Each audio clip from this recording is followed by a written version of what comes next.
बात साफ हो जाती है कि ये हमारे ही परिवार यानी वानर परिवार के हैं। पेड़ों पर रहने वाले इस ग्रह के सबसे बड़े वानर हैं। ये अकेले रहते हैं। यही बात इन्हें दूसरे वानरों से अलग करती है। ओरंगुटैन को शिकारियों का डर नहीं है, इसलिए इनका अकेले रहना समझा जा सकता है। बंदरों को शिकारियों का डर रहता है, इसलिए वे झुंड बनाकर रहते हैं।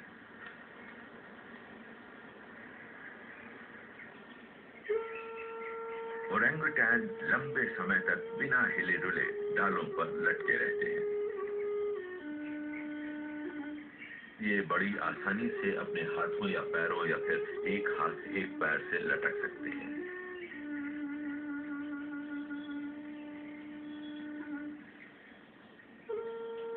जब ये चलते हैं तो आहिस्ता से थोड़ी ही दूर जाते हैं। दिन भर में एक मादा औसतन सिर्फ 500 से 600 मीटर तक ही चल पाती है।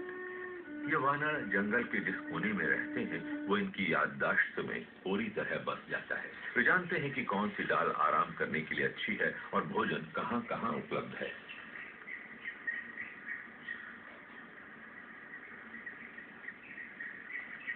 सभी वानरों की तरह ओरंगुटैन भी फल खाता है। कभी कभार स्वाद बदलने के लिए नरम पत्ते, कुकुरमुत्ते और कीड़े भी खा लेता है।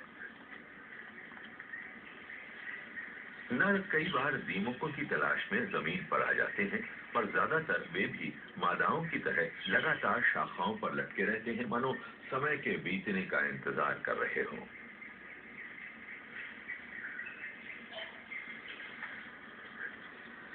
उनकी आराम पसंदी, धीमी रफ्तार से जिंदगी जीने की रणनीति के पीछे उनकी व्यवहार कुशलता, उनकी गहरी समझ छिपी है। फल समय आने पर ही पकते हैं और वे जानते हैं कि वे कहाँ मिलेंगे।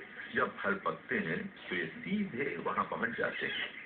शारीरिक गतिविधियों में भी किसी तरह की जल्दबाजी नहीं है। काम भावना 13 बरस की उम्र में ही जागृत होती है और पूर्ण रूप से वयस्क बनने में 6-7 साल और लग जाते हैं।